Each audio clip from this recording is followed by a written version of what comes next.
Hey guys, what's up? And welcome back to a new video. So in today's video, we're going to talk a little bit more in the tech realm of the world. So today I have a new tablet that I'm going to talk about how it's helped me in the photography world and just what's new about this tablet and how it's better than other tablets that are out right now. We're talking about the new iPad Air.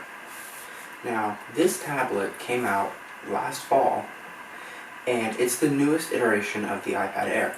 It's the iPad Air Gen 4, and it really takes on a lot of the design cues from the iPad Pros. What does that mean? Well, we have the one camera in the back, we have the flat edges, which makes it lovely to hold, and it has the new full screen display, right? Turn this down so you can see on camera, but it has like the full screen display. Now, this is not a promotion display, so it's just your normal static 60 Hz. But what it is that full display, so you don't have the home button, right? So it takes the cues from like the iPhone. Now, biometrics on this are a little different. On this tablet, it's a fingerprint reader, right? At the top, we have a fingerprint reader. And we're in. Now, this uses the new A14 Bionic chip, which is the newest chip by Apple, the latest chip. It's within the iPhone 12s, it's all that. And so when this came out, it was more powerful than the iPad Pros, because those had the A13X, and the A14 Bionic was more powerful at the time.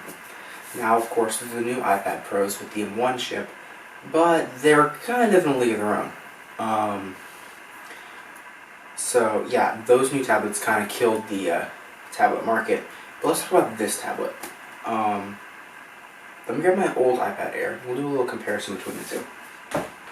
Alright, so right off the bat, you'll notice the design differences. This is the original iPad Air. This is the iPad Air 4th Gen. Of course, it's basically the same size, but this looks like every iPad ever. It's the original home button. This one's shut off and reset right now because I'm not using it anymore.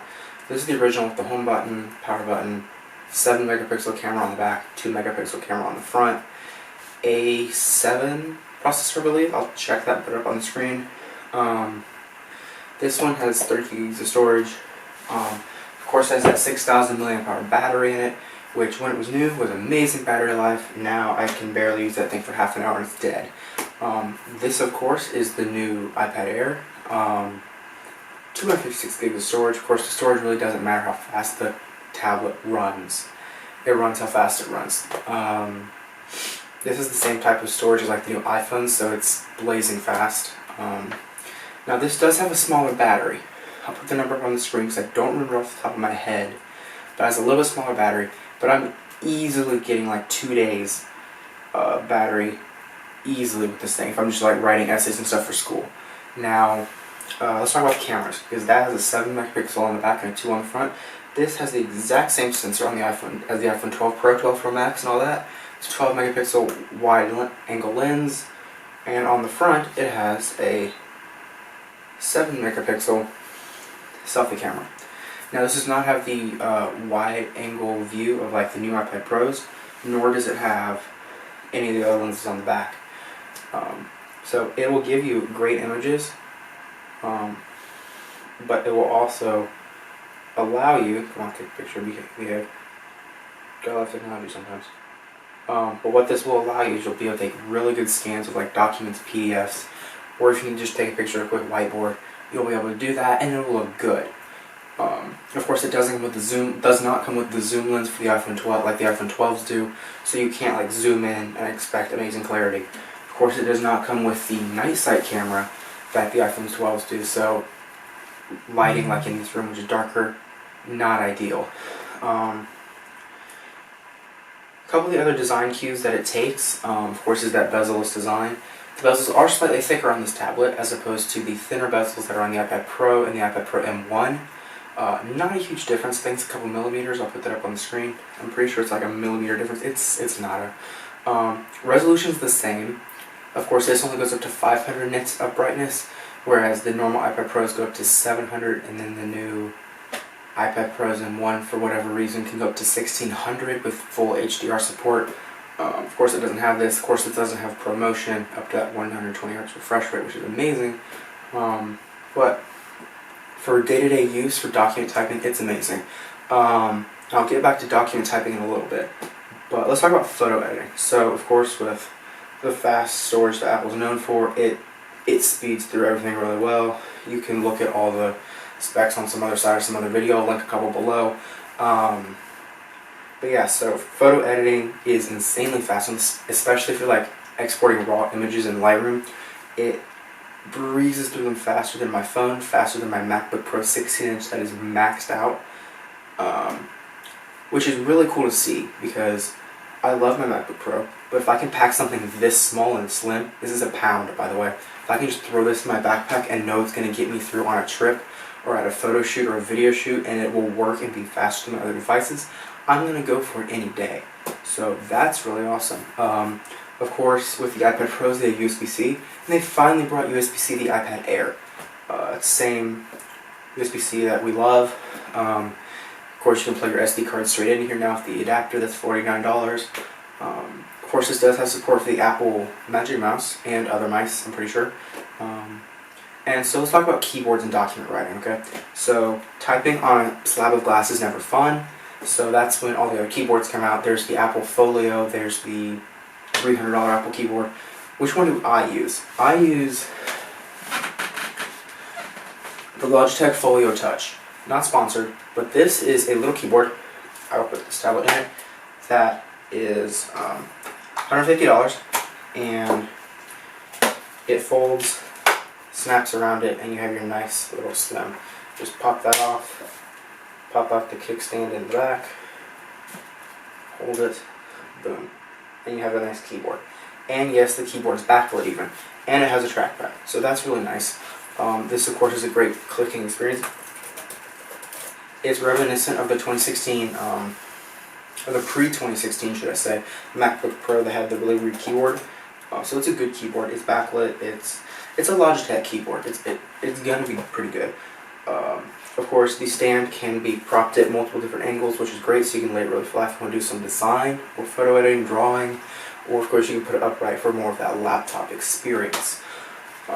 This case is a heavier case, but I find it not to be really a problem, because I love typing documents on this, and I'm going to say probably doubles the weight of the iPad, so it's probably around the 2-pound mark now, which still is not bad for a tablet and keyboard combination. My laptop weighs 4.5 pounds. Actually, no, I think it was like 6 pounds. I don't remember.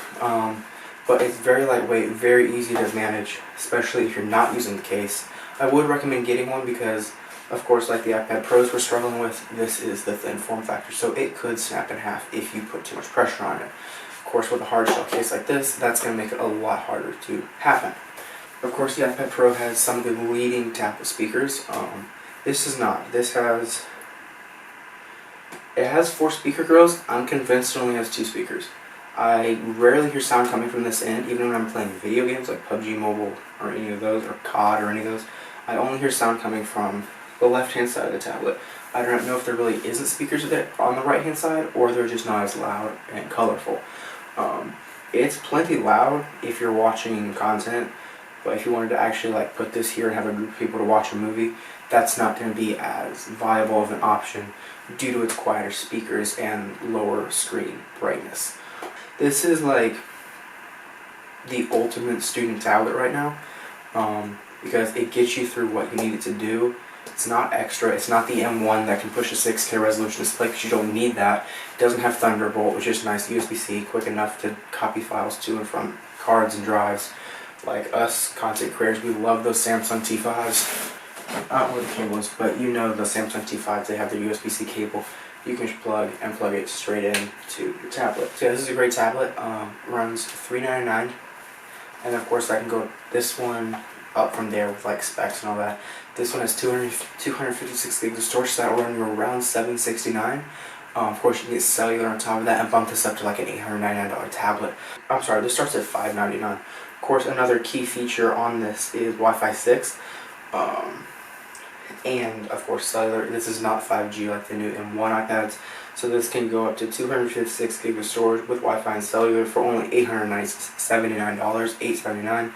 Of course, you can add Apple Care on top of that and all that. This comes in the 5 colors. It comes in space gray, silver, rose gold, green, and sky blue. Sky blue is really more of a really off-white. It's not a very noticeable blue. Of course, this is space gray.